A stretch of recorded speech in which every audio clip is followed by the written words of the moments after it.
So yeah, a little bit result and discussion. I can say overall S1 Chisa is decent for personal damage increase, but nothing crazy. S1 will not provide any buff to the team, so take notes, it's just pure her personal DPS. And the fixed damage is actually pretty good though, but sadly it's only work until 61%ish, which is, I feel like if we can make up to 50%, I think that will be better, but they're actually pretty good though.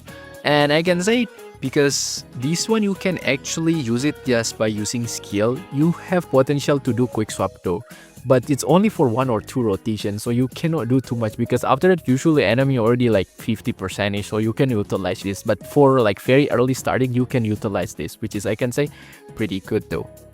And in tower, I try approach both for Chisa as a main DPS and Chisa as a support. They tend to be faster around 4 to 8 seconds, but the one that have a better result like above 5 seconds usually is in the support. Chisa and main DPS quite inconsistent, sometimes 4, sometimes 5. I don't think even like it can be faster like 8 seconds, but in the literally like support, she can be faster around like and up until 8 seconds though. So I think if you want to pick S1 is more impactful as a support, at least in my try. But of course with the considering of the RNG, especially this tower, a lot of enemy really moving, so that can be also another like factor.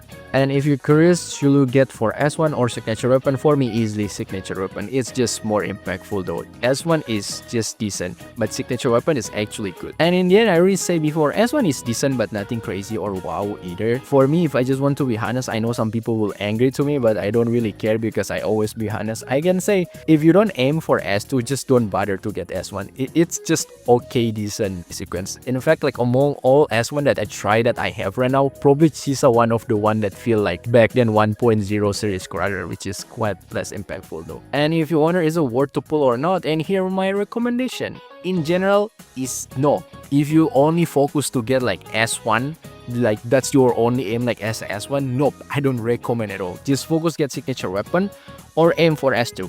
If you only purely aim for just S1, just don't bother though. I don't think it's worth it at all though. And in here, that's why my recommendation for you to pull S1 is only 2 reasons. First, if you maybe just want more Chisa personal damage itself, and second, if you plan for S2. Otherwise, I don't think you should just consider S1. It's just okay and decent, but I don't think it's really worth though. There are other weapon and S1 that I feel more impactful than this. So if you like this video, feel free to hit subscribe button and like, and I'll see you next time. Bye bye.